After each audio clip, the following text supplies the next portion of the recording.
Betrayal never arrives unannounced. It builds slowly, quietly, behind polite smiles and wedding rings. Ashamed of his wife, he plotted her end with his mistress. The first splash of icy water hit Rachel Moore's face as she clawed at the yacht's railing, her heart pounding in sheer disbelief. Adrian's hands shoved harder, cold and unforgiving. The man she had once loved stared at her with eyes devoid of mercy. Goodbye, Rachel. Isabel Green, Adrian's mistress, and the very woman Rachel had once treated like a sister, smirked. Her voice dripping with triumph, "It's time for you to disappear forever." Rachel's scream pierced the salty air, swallowed by the dark waves below. The last thing she saw was the smug satisfaction on their faces as they sailed away, leaving her to drown. But somehow, karma has a way of finding its way back to those who walk down a dark path. For this twisted, deceitful couple, their reckoning will come sooner or later. Stay tuned for an irresistible tale of betrayal, revenge, and justice served in the most chilling way. Before we dive into today's story, let us know where you're tuning in from. It's always amazing to see where our stories travel. Don't forget to subscribe so you won't miss the next twist in this journey. Now let's jump right into today's story. The evening air in Harbor Heights carried a gentle chill. But inside the grand hall of the Seaside Crown Club, the atmosphere buzzed with warmth and chatter. Glittering chandeliers hung low, casting soft light over the polished marble floors, and the rich scent of wine and freshly prepared hors d'oeuvres filled the air. It was a night of celebration, a gathering of the town's most influential figures, and at the center of it all stood Rachel Moore, dressed in a sleek emerald green gown that accentuated her graceful figure. Rachel exuded a natural elegance that drew every gaze in the room. Her dark, glossy hair fell in soft waves over her shoulders, and her polite yet radiant smile spoke of quiet confidence. "Rachel, you truly are the star of Harbor Heights tonight." A woman in pearls and a tailored silk dress leaned in with an admiring glance. "I heard your new Moore & Co. boutique in Seattle is already causing quite a stir. You must be thrilled." Rachel's smile widened, though her voice remained modest. "It's been a busy season, but I'm grateful for the support we've received." Her words were gracious, measured. She always knew how to say just enough to charm without arrogance. Beside her, however, stood Adrian Walker, her husband. Adrian's sharp tuxedo did little to hide the tension in his posture. His jaw was clenched, and his eyes avoided the crowd, instead focusing intently on the glass of whiskey in his hand. As the guests lavished praise on Rachel, Adrian's grip tightened around the glass, his knuckles turning white. "Rachel, you're truly an inspiration," another guest chimed in. "And Adrian, you must be so proud to have such a talented wife." "You must be so proud to have such a talented wife," someone said. Adrian forced a smile, the kind that never reached his eyes. "Of course," he muttered. But it felt like swallowing glass. The compliment wasn't for him. It never was. "They don't see me. They never do," Adrian thought bitterly. "I'm nothing more than Rachel's husband to them." The truth was, Rachel's success cast a long shadow, one that Adrian found himself unable to step out from. He had tried. God, he had tried. But every step he took felt like wading through cement, while Rachel soared. As the evening progressed, Rachel moved through the crowd with ease, exchanging pleasantries and charming everyone in her path. She floated through the room like she belonged to it. Adrian, meanwhile, lingered at the bar, downing his second whiskey. His thoughts spiraled. "They think I'm a failure," he brooded. "They think I'm nothing without her. But they don't know the dreams I've had, the ambitions I've buried, the business I wanted to start, the book I never finished, the ideas that collected dust while I played the role of the supportive husband." At home, things weren't much different. Despite the glittering image they projected in public, the reality behind closed doors was far more complicated. Rachel was, without question, a remarkable woman. She had built Moore & Co., a prestigious jewelry brand, from scratch. From a humble storefront in Harbor Heights, her business had grown into a chain of upscale boutiques across Washington. Each store was a testament to her vision and perseverance. Adrian used to brag about her to friends, before the admiration turned to envy. Yet despite her demanding schedule, Rachel never neglected her duties at home. She managed their household with meticulous care, ensuring that everything ran smoothly. She prepared meals, handled the finances, and even took it upon herself to financially support Adrian's parents. The Walker family wasn't wealthy, but thanks to Rachel's generosity, Adrian's parents lived comfortably. But here's the irony. They believed it was all thanks to Adrian. His mother, Mrs. Walker, often boasted to her friends about her son's supposed success. "Oh yes, Adrian has always been such a driven man," she would proudly say. And when speaking to Rachel, her words carried the same misplaced pride. "We've always known he'd achieve great things," Mrs. Walker repeated one afternoon as she chatted with Rachel in the living room. Rachel merely smiled, her tone as graceful as ever. But inside, she felt a pang of exhaustion, a bone-deep weariness that no amount of rest could cure. It wasn't the lie itself that tired her, but the constant effort to uphold an illusion that Adrian himself seemed unwilling to break. Adrian, meanwhile, harbored a festering resentment. The more Rachel succeeded, the smaller he felt. "They don't know the truth," Adrian mused one evening as he stood alone on their balcony watching the waves crash against the shore. The sound was supposed to be calming. It only echoed how far he'd drifted from the man he thought he'd be. "They don't know that I failed at everything I've tried. And they certainly don't know that everything we have, everything they think is mine, is actually hers." It wasn't that Rachel intentionally overshadowed him. In fact, she went out of her way to boost his image in public. She would often credit their success to Adrian, saying things like, "Adrian has been a great support," or "We make decisions together." But each of those words, no matter how well-meaning, cut like a blade made of silk, smooth, silent, and deep together. But no matter how much she tried to build him up, Adrian always felt like he was living in her shadow.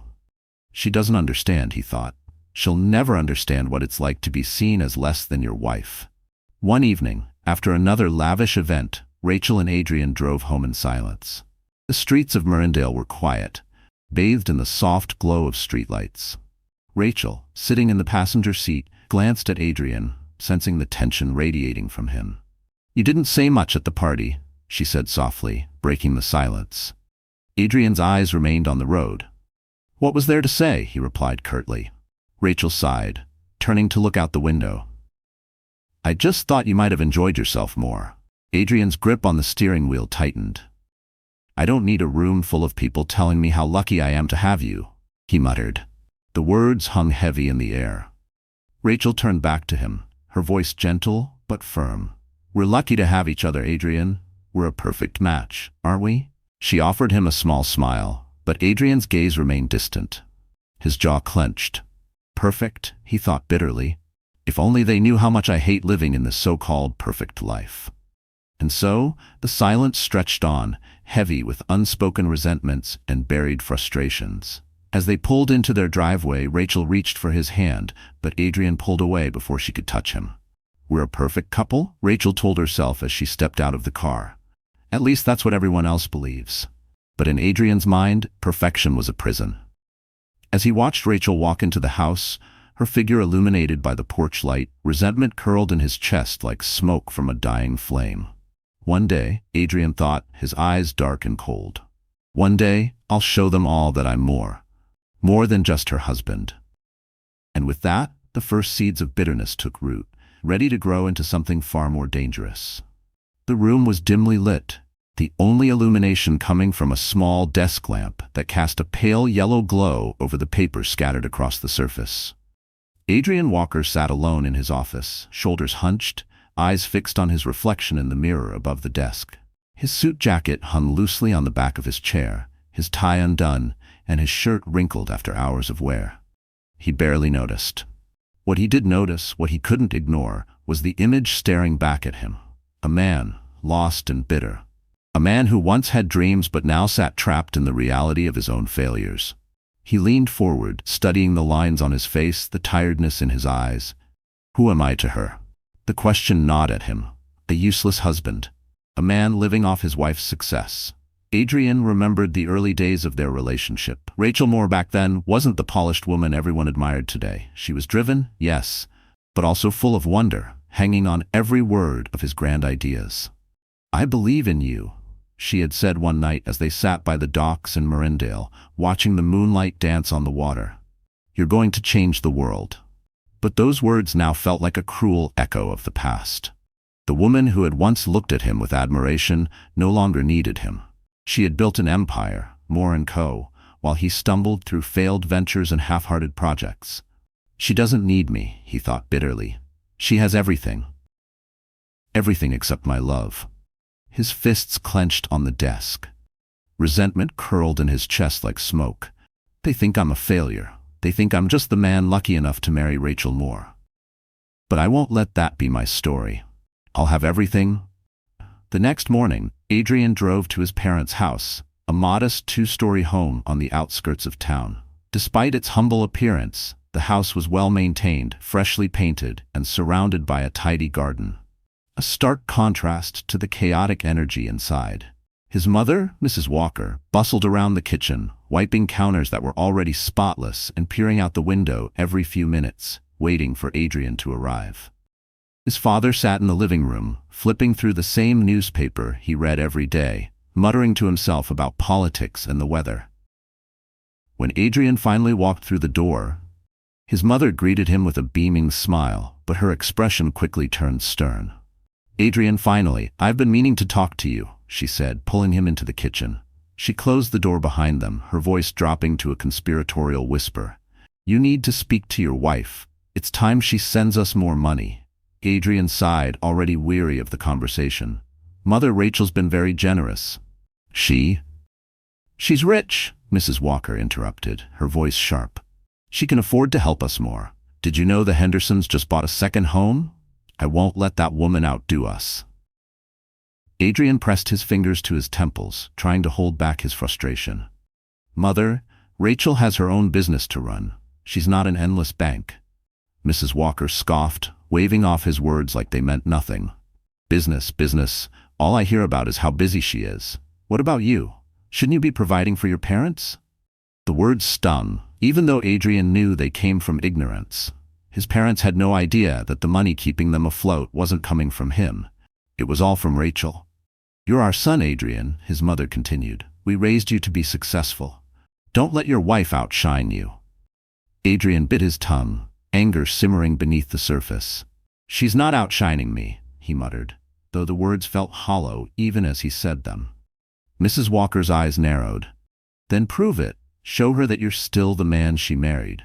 Meanwhile, at a cafe in town, Rachel sat across from her best friend Chloe Bennett. The two women had known each other since childhood, their friendship surviving distance and time. Chloe, with her short blonde hair and piercing blue eyes, was one of the few people Rachel trusted completely. Chloe stirred her coffee absent-mindedly, watching Rachel with concern.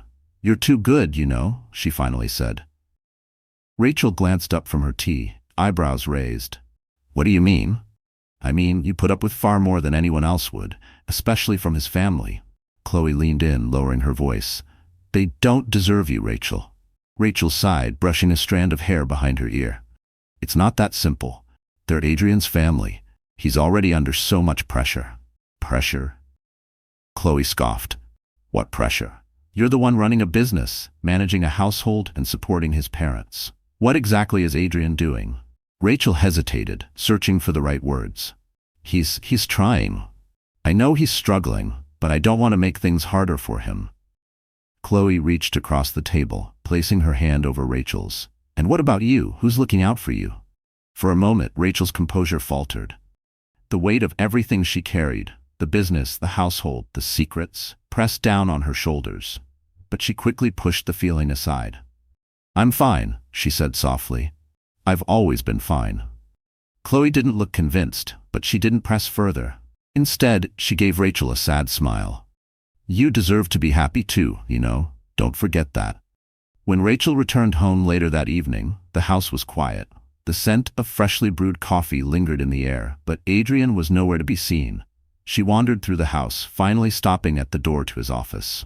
It was ajar, and through the gap, she could see Adrian sitting at his desk, head bowed, fingers tapping rhythmically against the wood. "Adrian," she called softly, pushing the door open.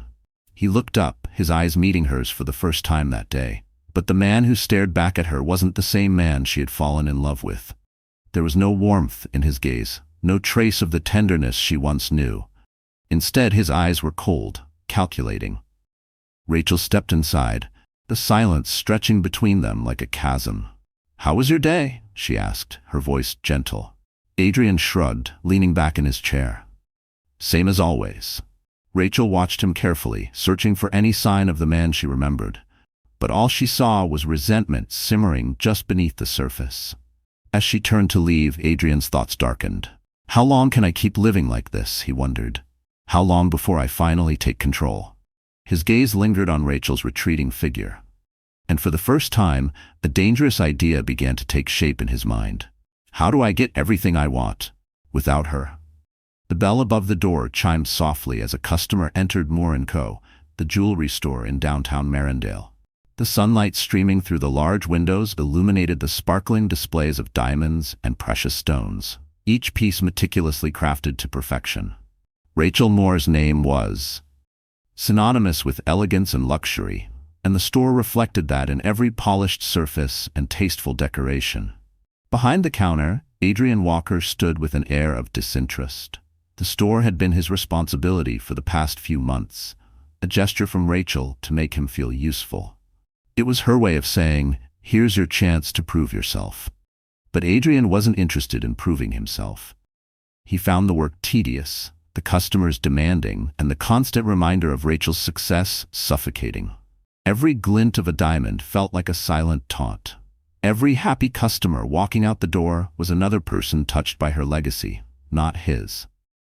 "Adrian?" a voice called from the back office. Isabel Green emerged, a clipboard in hand and a practiced smile on her face. She was dressed sharply in a fitted blouse and pencil skirt, her dark hair pulled back in a sleek ponytail. There was an air of quiet ambition about her, a hunger for more than what life had given her so far. Isabel hadn't always been this polished.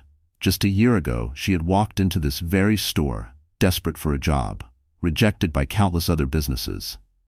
It was Rachel who had taken pity on her, offering her a position as a sales associate, even mentoring her in the early days. Rachel had given Isabel a ladder, but Isabel wasn't planning on staying on the rung she was placed. But Isabel's loyalty wasn't as steadfast as Rachel might have hoped. Now, as she approached Adrian, her eyes lingered on him a little too long, and her smile held a hint of something more. "How's the inventory coming along?" she asked casually, leaning against the counter. Adrian sighed, barely looking up from the ledger in front of him. "Same as always. Too many numbers, not enough patience." Isabel chuckled softly. "You sound like a man who doesn't belong behind a counter." At that, Adrian glanced up. Her voice was silk, curious, inviting. There was something in Isabel's tone, a recognition he hadn't felt in a long time. It wasn't pity or condescension like he often heard from Rachel. It was admiration, or maybe something more dangerous, validation. "Why do you think Rachel gave me this store to manage?" he asked, the bitterness evident in his voice. Isabel tilted her head, studying him. "Because she trusts you."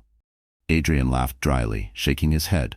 "No, she gave it to me because she thinks it's the only thing I'm capable of handling. She's building an empire, and I'm what? A glorified store clerk." Isabel moved closer, her hand brushing against his ever so slightly. "I don't think that's true.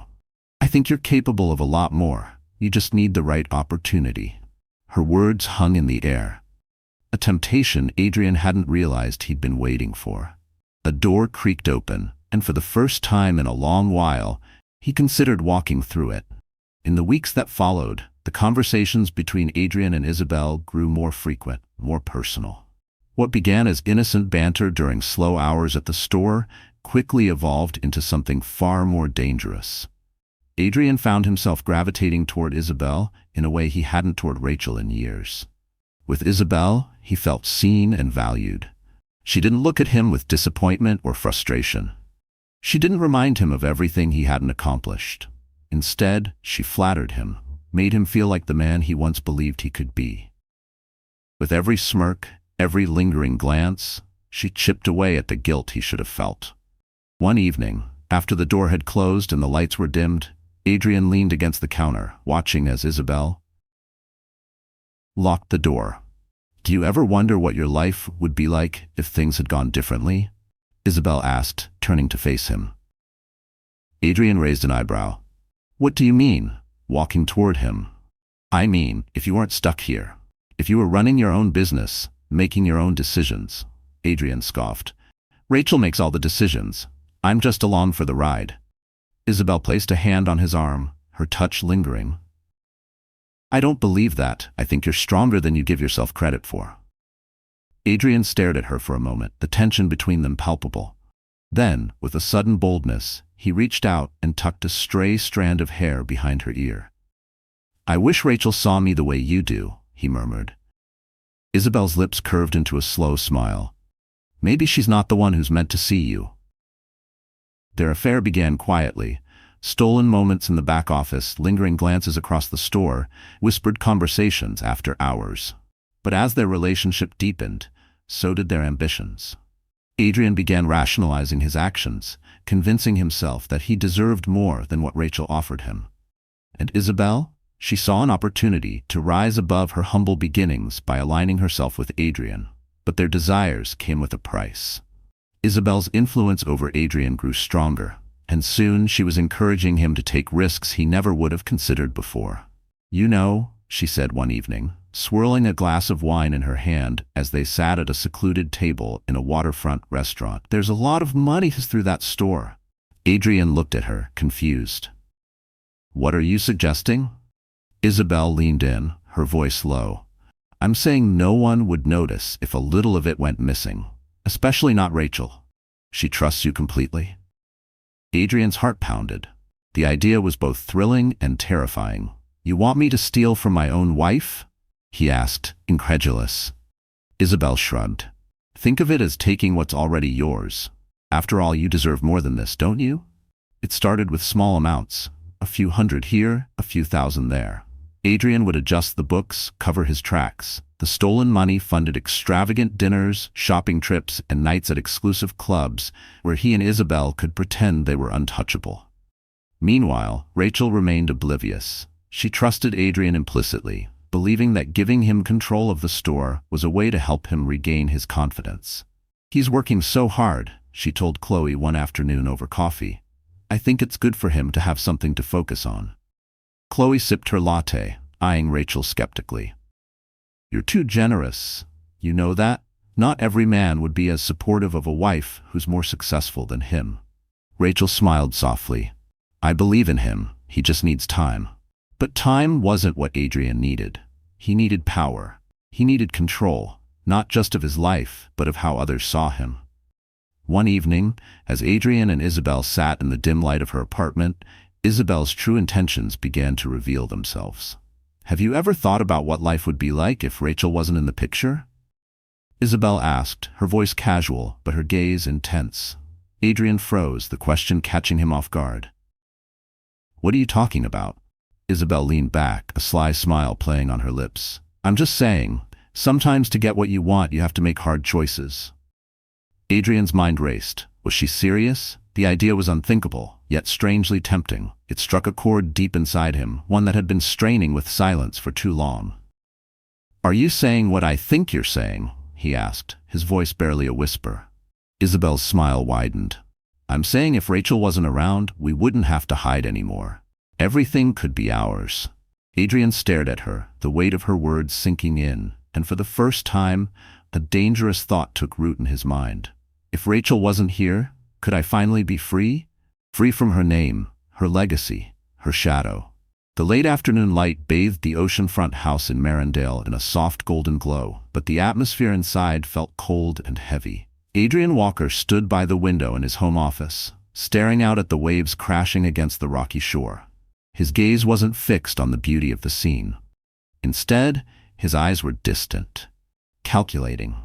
Each crash of the tide matched the rhythm of a plan forming in the back of his mind. Downstairs, Rachel Moore moved about the house, preparing for her upcoming trip to Seattle. The launch of the newest Moore & Co. store in the heart of the city was a significant milestone for her growing business. She hummed softly as she packed, unaware of the dark thoughts swirling in her husband's mind. The buzz of Adrian's phone snapped him out of his trance. He glanced at the screen. Isabel Green. Without hesitation he answered. Her voice came through, smooth and enticing, but with an edge of impatience beneath it. Adrian, she said, her tone low and urgent. We need to push things forward. She's going to figure out soon that you're nothing but a burden." Adrian's jaw tightened, but he kept his voice calm. "She won't suspect anything," he replied, his eyes flicking toward Rachel's figure moving past the window. "But I need time. It has to look like an accident." There was a pause before Isabel spoke again. "I trust you, Adrian, but I won't wait forever. I want her gone." A pause. A breath. And then she added, "And so do you." Adrian ended the call without responding. He stood in silence for a moment, watching as Rachel walked down the path toward the garden. The woman who had once been his partner now felt like his captor. He didn't see her anymore. He saw an obstacle, a cage. "It's time," he thought, his mind drifting to the life he could have without her. That evening, over a quiet dinner, Adrian decided to plant the next seed of his plan. He poured a glass of wine for Rachel, taking care to appear thoughtful and attentive. "You've been working so hard lately," he said, his voice gentle. "I've been thinking, maybe we should look into life insurance." Rachel looked up, surprised. "Life insurance?" Adrian nodded, his expression carefully composed. "It's just a precaution.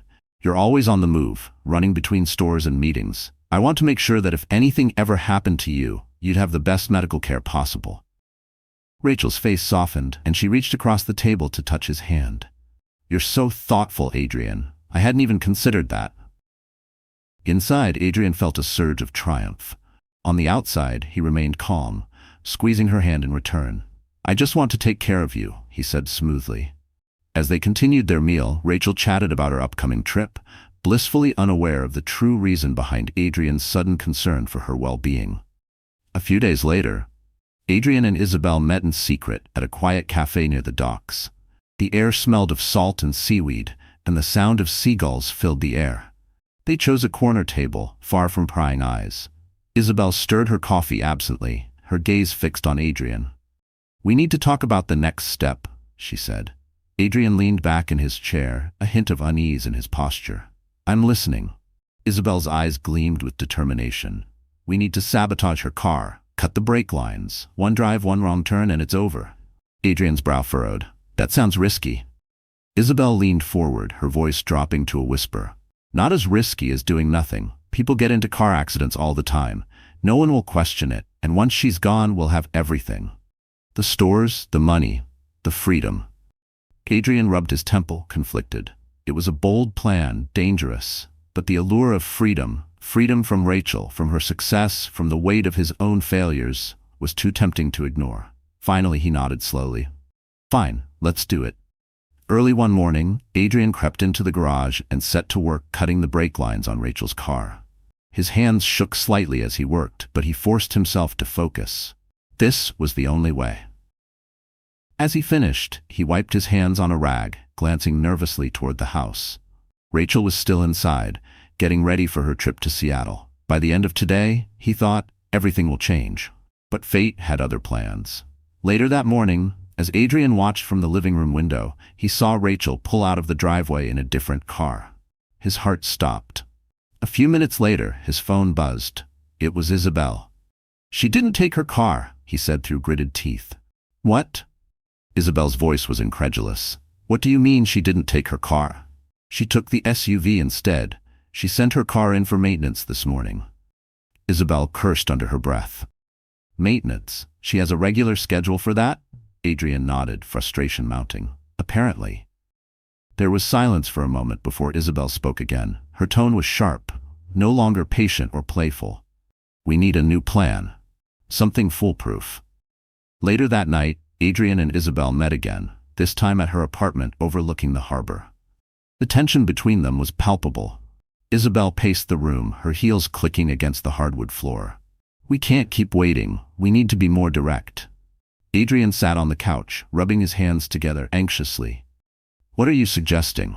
Isabel stopped and turned to face him, a dangerous glint in her eyes. "We get her on a boat, out at sea. No one will see what happens. She falls overboard. It's tragic, but accidents happen." Adrian's stomach twisted at the thought, but he couldn't deny the logic. "You want me to take her out on a boat?" he asked slowly. Isabel smiled. "Yes, a romantic trip, just the two of you, and once you're out there, make sure she doesn't come back." Adrian stared at her, the weight of her words sinking in. There was no turning back now. He stood and walked to the window, looking out at the boats gently swaying in the harbor. The idea of a life without Rachel, without her shadow looming over him, was beginning to feel less like a fantasy and more like a possibility. Just one accident, he murmured to himself, watching the waves crash against the docks. Isabel came up behind him, wrapping her arms around his waist. "Just one," she whispered in his ear. As they stood there, Adrian's mind drifted to the duffel bag of cash he had stashed in the closet, stolen from the store's accounts. He had taken the money to fund this new life they were planning. And in that moment, a dark resolve settled in his chest. It's time, he thought again. Time to take back control. The Marindale yacht harbor shimmered under the fading sunlight, the calm water reflecting hues of orange and pink. Boats rocked gently in their berths, their masts swaying in rhythm with the evening breeze. The scent of salt filled the air, mingling with the faint hum of distant conversations from nearby cafes. Standing near one of the larger yachts was Adrian Walker, his eyes scanning the harbor anxiously, his hands fidgeting in his pockets. His mind raced with thoughts of what lay ahead. The soft click of heels approached from behind him. Isabel Green, dressed in a fitted navy dress and oversized sunglasses, joined him by the water's edge. Her lips curved into a confident smile as she placed a hand on Adrian's arm. "Are you ready?" she asked softly. Adrian swallowed, his gaze fixed on the yacht bobbing gently in the water. "I don't know if we can pull this off," he murmured. "What if someone suspects something?" Isabel's smile widened as she leaned closer. "No one will suspect a thing," she whispered. "We take her out to sea, no one sees, no one hears, and she disappears into the water. Just an accident." Adrian turned to look at her, uncertainty flickering in his eyes. "And you're sure we can get away with it?" Isabel tilted her head, removing her sunglasses to reveal steely blue eyes filled with determination. "Trust me," she said. "This is the perfect way." Back at their oceanfront house, Rachel Moore was bustling around the kitchen, preparing a tray of appetizers for the upcoming evening. Her excitement was palpable. She'd been looking forward to a rare night out on the water with Adrian. As she arranged the last dish, Adrian entered the kitchen, watching her from the doorway. His gaze lingered on her, but it wasn't the look of a loving husband. His eyes held a distant coldness, calculating each move like a chess player planning his next play. "Rachel," he began, his voice light, "I've been thinking, maybe we should have someone help with the party prep tonight." Rachel glanced up surprised. "Help, but it's just us." Adrian shrugged, moving closer. "I was thinking Isabel could join us. She's good with decor, and it'll be nice to have someone help set everything up." Rachel hesitated, but only for a moment. "Isabel, that's a good idea. She's always so thoughtful." Adrian nodded, a small smile tugging at his lips. It was almost too easy. As evening descended, the yacht set sail, gliding out of the harbor and toward the open sea. Rachel stood on the deck, dressed in a flowing white dress that billowed gently in the breeze. Her hair cascaded over her shoulders, and her eyes sparkled with excitement as she watched the shoreline fade into the distance behind her. Adrian and Isabel exchanged a glance. There was a tension in the air, like the calm before a storm. Rachel turned to face them, unaware of the sinister plans brewing behind her back. "It's beautiful out here," she said, her voice filled with wonder.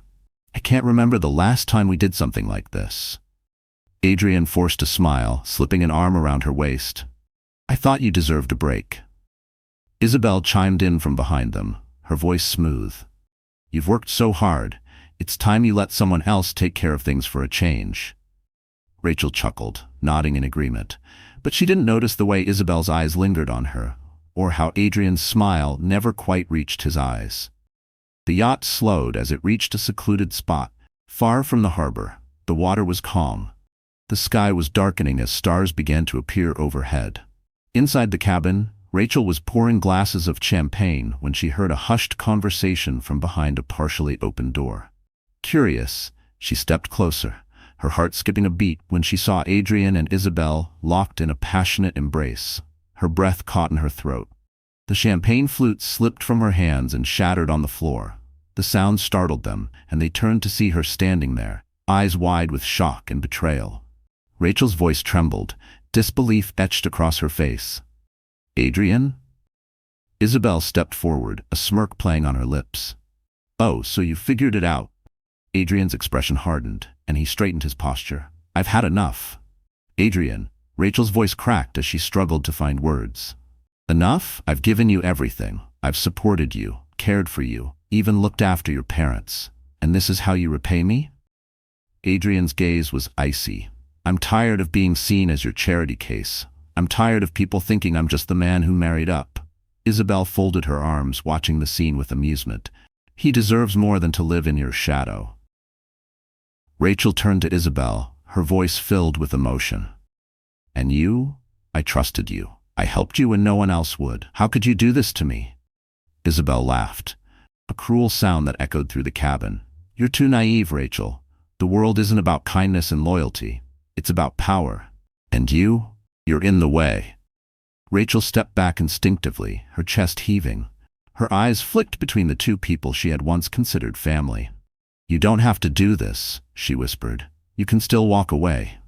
Rachel barely had time to react before Isabel lunged at her, slapping her hard across the face. Liar, Isabel hissed, shoving Rachel backward. Adrian joined her, grabbing Rachel's arms as she struggled to break free. His hands, once gentle, now gripped like iron shackles. Stop, Rachel cried, tears streaming down her face. Please don't do this. But her pleas fell on deaf ears. Isabel's eyes were wild with determination, and Adrian's grip tightened. Together, they dragged Rachel toward the edge of the yacht.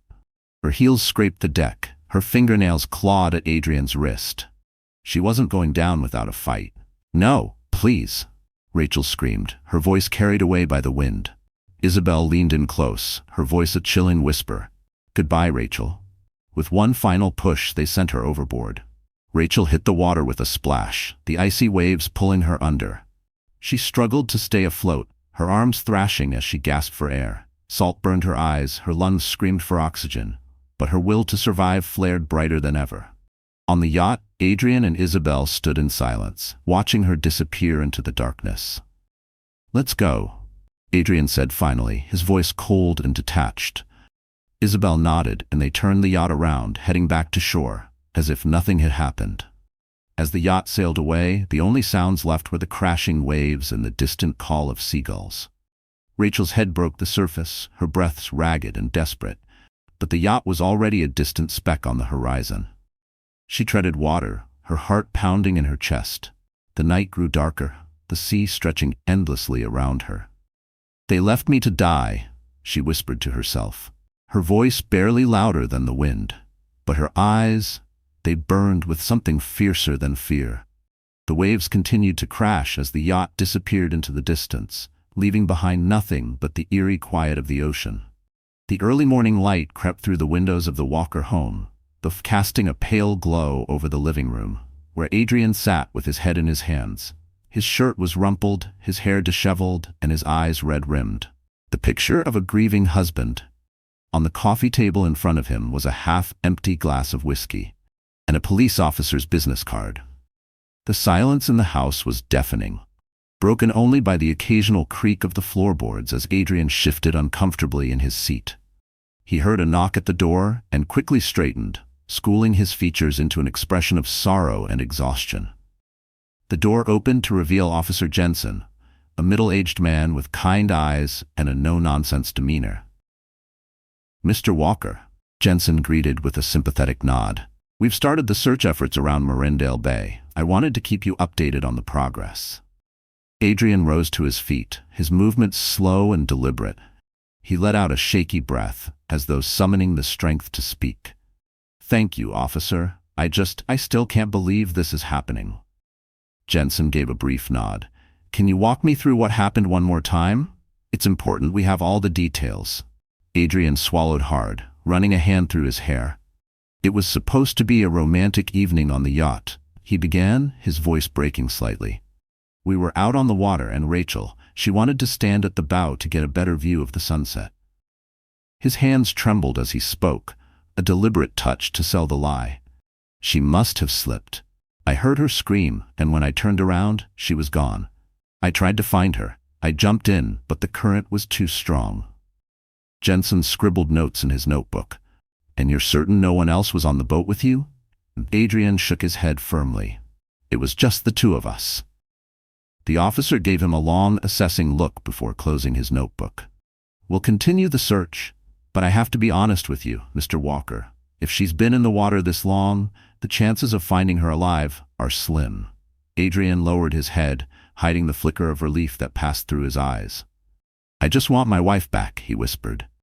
Later that day, Isabel Green walked into a high-end boutique in downtown Seattle, her heels clicking confidently on the marble floor. She browsed through the racks of designer dresses, a satisfied smile playing on her lips. Finally, she murmured to herself, picking up an emerald green gown. Finally, she's gone. Her phone buzzed in her purse. She answered it without hesitation. Are you done shopping? Adrian's voice came through the line, clipped and irritated. Isabel rolled her eyes. I'm celebrating, Adrian. Don't be such a killjoy. Celebrating? Adrian's voice lowered. We need to be careful. The police are still searching. We can't leave any loose ends. Isabel huffed. Relax. They won't find anything. It's over. Rachel is gone. We can finally live the life we've always wanted. Adrian wasn't convinced. We're not in the clear yet. We need to lay low. Isabel's tone softened, turning playful. You worry too much. No one will ever know what we did. But as she hung up, a dark cloud lingered over Adrian's thoughts. Something about her confidence felt reckless, too blind, too arrogant. He didn't feel untouchable. He felt exposed.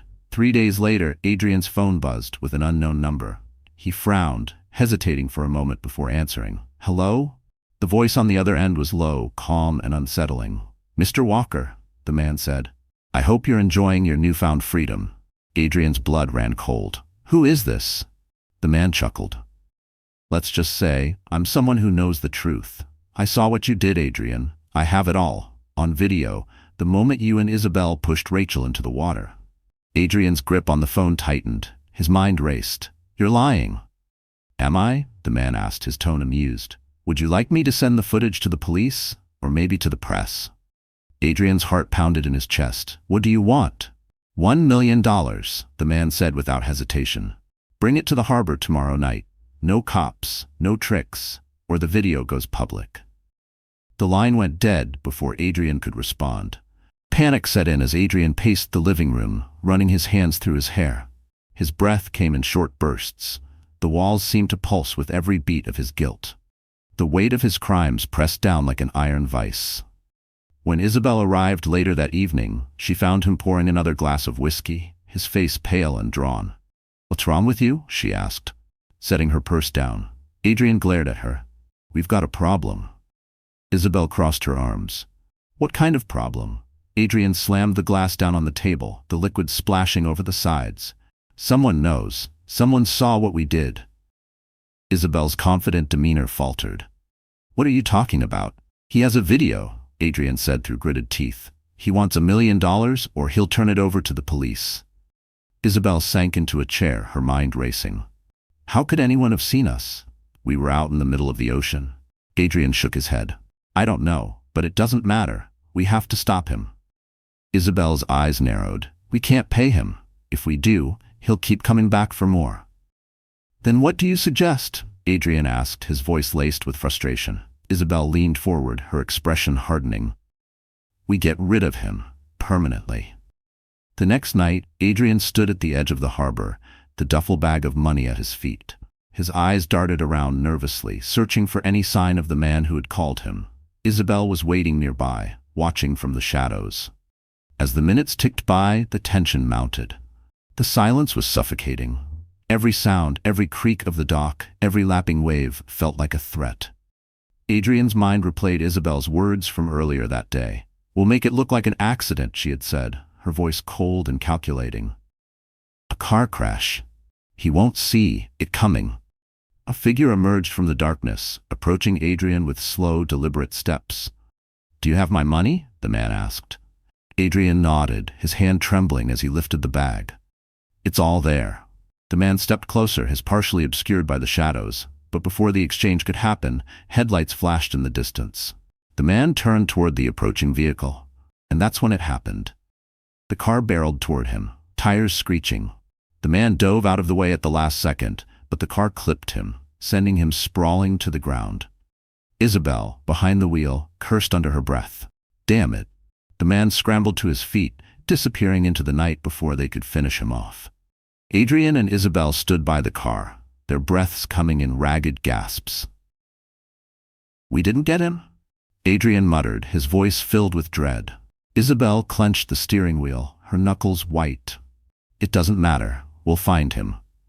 But in that moment, Adrian realized the truth. No matter what they did, someone out there knew, and the ghost of Rachel Moore would never stop haunting him. As they drove away from the harbor, the waves crashed against the shore, carrying whispers of secrets that refused to be buried. The house was silent, except for the faint ticking of a clock on the wall. Adrian Walker sat hunched over his desk. A half-finished glass of whiskey sat at his elbow. Papers were scattered across the surface, some with numbers scrawled in his messy handwriting as he tried to piece together a way out of the mess he was in. The anonymous caller haunted his thoughts, replaying the threat over and over in his mind. "I have proof, $1 million, or the video goes public." Adrian rubbed his temples, his head pounding from the tension. He had always been a man teetering on the edge, but now the ground beneath him felt like it was crumbling entirely. The sharp trill of his phone cut through the silence, jolting him out of his thoughts. He glanced at the screen and saw Isabel Green's name flash across it. With a sigh, he picked up the call. "What is it, Isabel?" "I'm busy." Her voice on the other end was bright and excited, a stark contrast to his brooding tone. "Adrian, I have the most incredible news." He frowned. "What news?" There was a pause before she said it, her voice practically bursting with joy. "I'm pregnant." The words hit Adrian like a freight train. He froze, the phone pressed against his ear, his mind struggling to process what he just heard. "What?" he finally choked out. "I'm pregnant," Isabel repeated, her tone softer now. "It's your baby, Adrian. We're gonna have a family." The room seemed to spin around him. Adrian's grip on the phone tightened, his knuckles turning white. His mind reeled back to a painful truth that only he and Rachel had known. He was infertile. Adrian slammed the glass of whiskey down on the desk, the liquid sloshing over the edge. "You're lying." "I'm not," Isabel insisted, oblivious to the storm brewing on the other end of the line. "I went to the doctor. I'm sure of it." "Isn't this amazing? We're finally going to have everything we've ever wanted." But Adrian wasn't listening anymore. The blood roared in his ears, his thoughts consumed by one undeniable fact. "I can't have children." Without another word, he ended the call, grabbed his keys, and stormed out of the house. Adrian drove through the streets of Marindale, his hands gripping the steering wheel so tightly that his knuckles turned pale. His mind raced, a tangle of rage and disbelief. Her words echoed, twisting into poison with every red light. Every beat of his heart throbbed with betrayal. When he reached Isabel's apartment, he didn't bother knocking. He pounded on the door with the force of a man on the brink. "Isabel!" The door swung open, revealing Isabel standing there, a smile still lingering on her lips from their phone conversation. But when she saw the fury in Adrian's eyes, her expression shifted to confusion. "Adrian, what's wrong?" Without a word, Adrian grabbed a fistful of her hair and yanked her into the apartment. The door slammed shut behind them like a verdict being passed. "Adrian," she shrieked, struggling against his grip. "What are you doing?" He slammed the door behind them and shoved her toward the couch. "You think you can play me?" he snarled, his voice low and dangerous. Isabel stumbled but quickly regained her balance. "What are you talking about?" Adrian loomed over her, his chest heaving with barely contained rage. "You think I'm stupid? You think I don't know?" Isabel's eyes darted to the door, calculating her chances of escape. "I don't know what you mean." Adrian's lip curled into a sneer. "I'm infertile, Isabel. I've known for years. You think I didn't get tested? You think I haven't lived with that shame every single day?" He could still remember the sterile doctor's office, the awkward silence, the crushing diagnosis. And now this? Isabel's face went pale, her mouth opening and closing as she struggled to find a response. "Whose baby is it?" Adrian demanded, his voice rising. "Whose baby are you trying to pin on me?" He took a step closer, his hands shaking with rage. "Tell me the truth, or so help me." Isabel held up her hands in a placating gesture. Okay, just calm down." Calm down? He repeated, laughing bitterly. You tell me you're pregnant with another man's baby and you want me to calm down? Isabel took a cautious step back, her eyes flicking toward the window. I didn't know you knew, she said quietly. I thought we could make it work.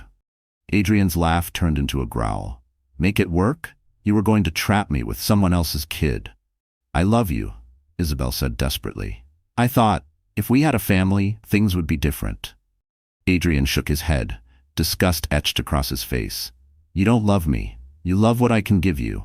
You're a liar, Isabel, a gold-digging liar. Isabel's expression hardened, her fear giving way to anger. And what about you, Adrian? You're no better. You think you're some victim? You're a coward, a useless, weak man who's always relied on women to clean up his messes. Shut up, Adrian hissed, but Isabel pressed on. You married Rachel because you needed her money, and when she got too successful, it bruised your fragile little ego. Now you're trying to replace her. With me?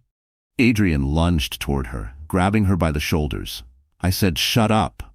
Isabel didn't flinch. Her defiance burned brightly. You think you're in control, Adrian? You're not. You've never been in control. You're just a desperate man trying to prove he's something he's not. They stared at each other, the air between them thick with tension and hatred. It wasn't just a fight. It was the unraveling of two people bound by lies. Do it, Isabel whispered, her voice a challenge. Go ahead. Hit me. But if you kill me, you'll lose everything. Adrian's grip tightened for a moment before he released her, shoving her backward. He was trembling, not from fear, but from the crushing weight of his own collapse. You're not worth it, he muttered, turning toward the door. Isabel straightened, her lips curling into a cold smile.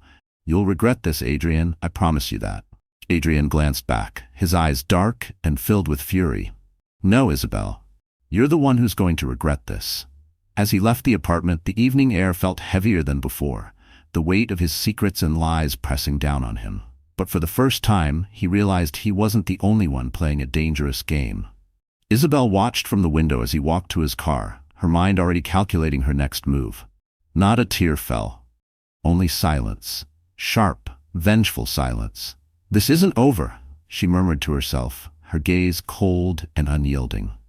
And as Adrian drove away, one thought consumed his mind. Someone is going to pay for this, and it won't be me. But deep down, he knew the truth. The cracks in his carefully constructed life were growing wider, and the house of lies he'd built was starting to crumble. And the image of him pushing his wife into the sea always appeared before his eyes, haunting him day and night. The waves were relentless. Rachel recalled the terrifying moment, each one crashing against her with punishing force. Her arms thrashed, desperate to keep her head above water, but exhaustion was taking over. The icy embrace of the Seattle Bay seeped into her bones, dulling her senses. Every breath burned in her chest, and the darkness around her seemed to stretch endlessly in every direction. They think I'm gone, she thought, her mind racing. But I'm not done yet. They left me to die, she whispered to herself. But determination burned in her heart, and as she drifted with the current, one thought kept her going. I will survive, and they will pay. She screamed, her voice hoarse and weak, swallowed by the roar of the ocean. But her mind screamed louder.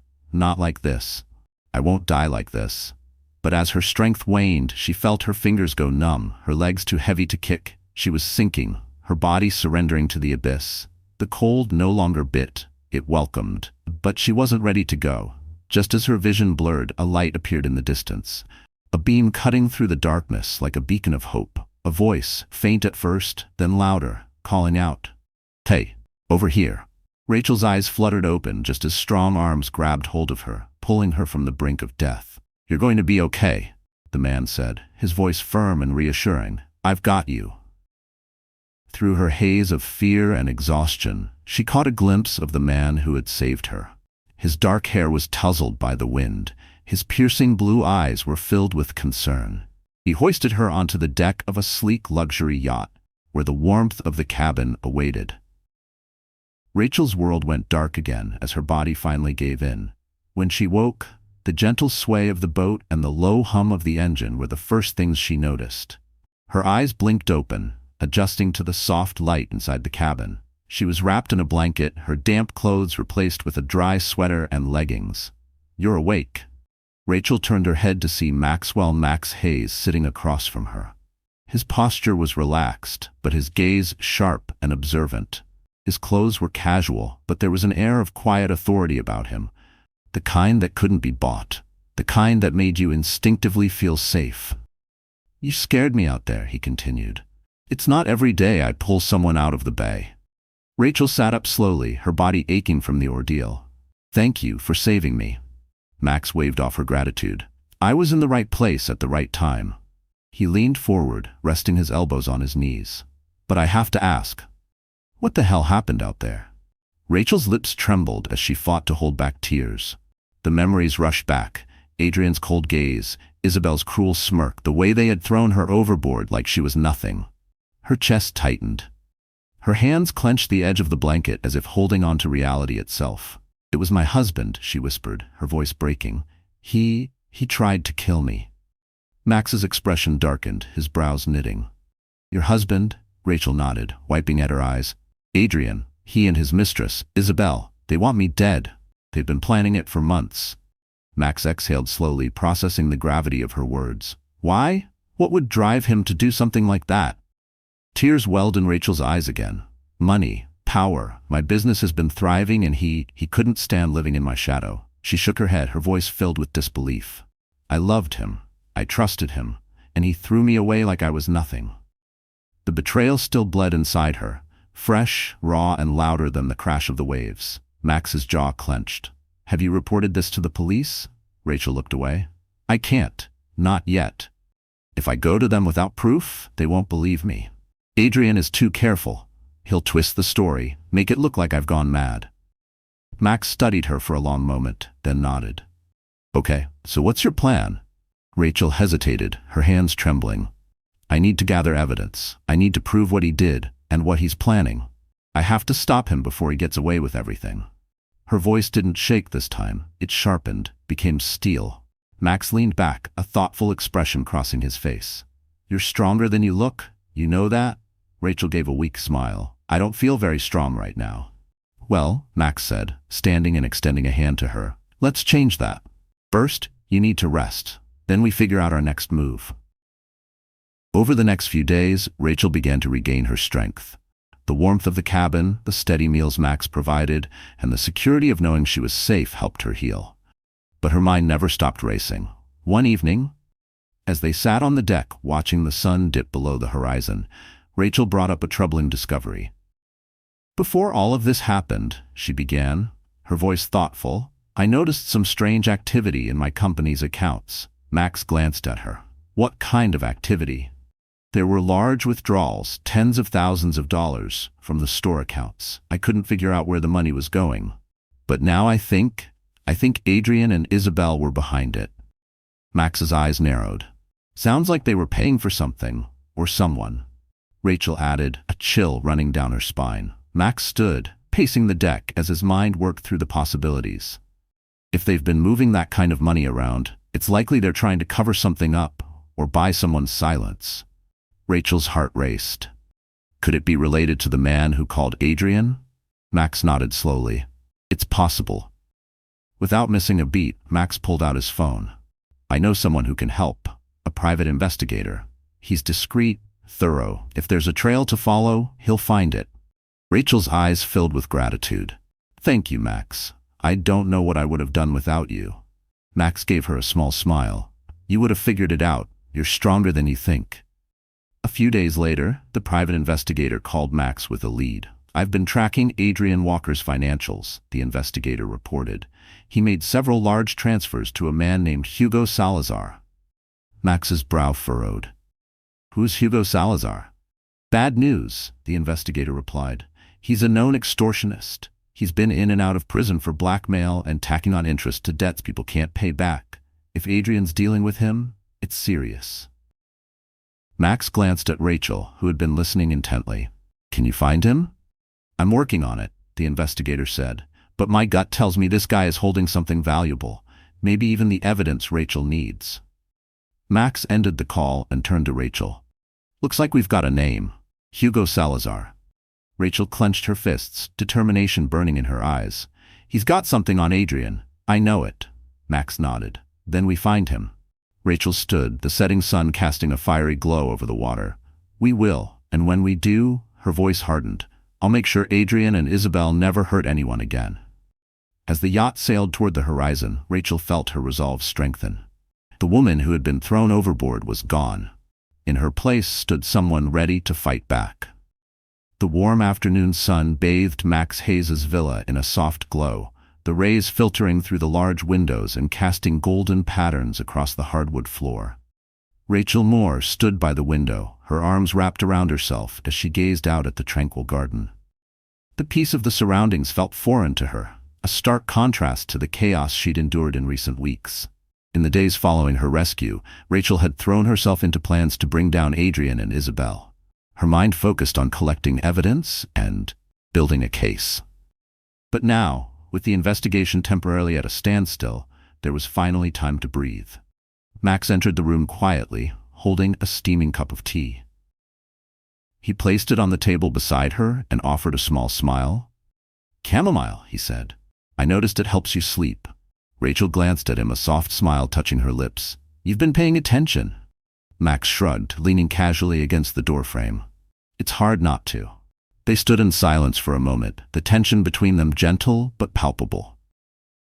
Max watched Rachel carefully, noticing how her shoulders seemed less tense than when they first met, though the weight of her pain still lingered in her eyes. He didn't speak right away. Sometimes presence said more than words ever could. "You're stronger than you think," Max said softly. Rachel's gaze dropped to the cup of tea, her fingers tracing the edge of the porcelain. "I don't feel strong," she murmured. "Most days I feel like I'm just surviving." Max took a step closer, his voice steady and calm. "Surviving is a kind of strength, Rachel. Not everyone makes it through what you've been through." She let out a bitter laugh. "I've spent my whole life taking care of everyone else. I built a business from nothing. I cared for Adrian, even when he didn't deserve it. And in the end, the people I trusted most, they betrayed me." Her voice cracked, not with weakness but with the release of truth. Max's eyes darkened with sympathy. "They didn't deserve you." Rachel sighed, brushing a strand of hair behind her ear. "Sometimes I wonder if I'll ever be able to trust anyone again." Max stepped closer, his presence comforting without being overbearing. "You will, when you're ready." Rachel met his gaze, surprised by the warmth and sincerity in his eyes. "Why are you doing all this for me?" Max smiled gently. "Because I see something in you, Rachel. A light. Even after everything you've been through, you're still standing, and that's something worth protecting." He said it not like a man expecting something back, but like someone who truly meant it. For the first time, in what felt like forever, Rachel felt a flicker of hope. As the days passed, Max continued to show his care for Rachel in quiet, thoughtful ways. He made sure she had everything she needed, from preparing meals to leaving a blanket by the fireplace when the evenings grew chilly. He never pushed her to talk, but he was always there, ready to listen when she did. One evening, as they sat on the patio overlooking the bay, Rachel found herself opening up more than she ever thought possible. "I never wanted much," she began, her voice soft. "Just a family, a home, someone to share my life with." She glanced at Max, a rueful smile playing on her lips. "I thought I had that with Adrian. I thought we were building a life together, but it was all a lie." Max leaned forward, resting his elbows on his knees. "It wasn't a lie on your part. You gave everything you had to that life. That's what matters." Rachel shook her head. "And look where it got me. Betrayed, nearly killed." "But you survived," Max reminded her. "And now, you have a chance to start over." Rachel looked out at the water, her thoughts swirling. "Starting over feels impossible sometimes." Max's voice was steady. "It's never impossible. Difficult, yes, but not impossible." Rachel glanced at him again, her heart stirring in a way she hadn't expected. There was something about Max, his quiet strength, his unwavering support, that made her feel safe.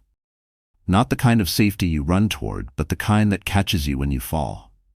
One evening, after a particularly long day of reviewing documents with the private investigator, Max suggested they take a break. "Come on," he said, offering her a glass of wine. "Let's sit by the fire. You've been working too hard." Rachel hesitated for a moment before accepting the glass. They settled into the living room, the soft crackle of the fire creating a soothing backdrop to their conversation. For a while, they sat in comfortable silence, each lost in their own thoughts. Then Max spoke, his voice quiet but resolute. "Rachel, there's something I need to say." She turned to him, surprised by the seriousness in his tone. "I know this isn't the best time," he continued, his gaze locked on hers. "And I don't want to make things harder for you. But I can't keep pretending I don't feel something for you." Rachel's heart skipped a beat. "Max, I care about you," he said, his voice steady. "Not because of what you've been through, but because of who you are. You're strong, compassionate, resilient, and I find myself wanting to be there for you, not just as a friend, but as someone you can lean on." He didn't say it to persuade her, only to be honest. That was what made her heart stir the most. Rachel blinked, emotions swirling in her chest. She hadn't expected this. Hadn't expected to feel anything beyond anger and grief. Max continued, his expression gentle. "I'm not asking for anything from you. I just needed you to know how I feel." Rachel looked down at her glass of wine, her thoughts racing. She felt a warmth spread through her chest, a feeling she hadn't experienced in a long time. Not desire, not even love, just peace, and the permission to feel again. "Max," she said softly, her voice wavering, "I don't know if I'm ready for anything more." Max nodded. "I understand. And I'm not going anywhere. Take all the time you need." They sat in silence once more, but this time, the air between them felt different. There was no tension, only understanding. Rachel glanced at Max, watching how the firelight danced across his features. He wasn't Adrian. He wasn't someone who took without giving.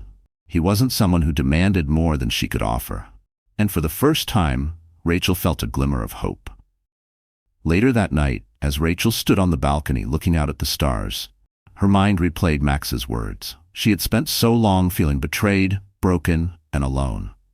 But now there was a spark of something new, something that scared her as much as it comforted her. Rachel wrapped the blanket tighter around herself, her gaze fixed on the horizon. Maybe, she thought, it's time to stop surviving and start living again. Behind her, Max stood quietly in the doorway, watching her with unspoken admiration. He didn't push. He didn't demand. He simply waited. And as Rachel turned to meet his gaze, she realized she wasn't as alone as she thought. The fire crackled in the background, casting warmth and light over the room. And in the quiet stillness of that moment, Rachel's heart began to heal. The police station in downtown Seattle buzzed with quiet efficiency. Officers moved in and out of offices, phones ringing intermittently at the front desk. Rachel Moore and Maxwell Hayes stood side by side, their presence commanding attention. Rachel held a folder tightly in her hands, her knuckles white, as if the weight of her evidence mirrored the weight of her emotions. An officer guided them to a private room, where Detective Rodriguez waited, his sharp eyes scanning the two as they entered. "Miss Moore," he greeted, gesturing for them to sit. "I understand you have evidence regarding your attempted murder?" Rachel nodded, her voice steady but laced with emotion. "Yes, I have everything you need to bring Adrian Walker and Isabel Green to justice." She placed the folder on the table, flipping it open to reveal documents, transaction records, and a flash drive. "This contains the video," she said, her gaze never wavering. "It shows them pushing me off the yacht." Detective Rodriguez leaned forward, his expression hardening as he reviewed the files. "You've done the right thing coming here. This is more than enough to open a full investigation. We'll issue arrest warrants immediately." Max reached over, gently squeezing Rachel's hand. She took a deep breath, nodding in quiet acknowledgement. "It's time they pay for what they've done," she whispered. Across town, in a dingy apartment on the outskirts of Seattle, Adrian and Isabel were holed up, their nerves frayed to the breaking point.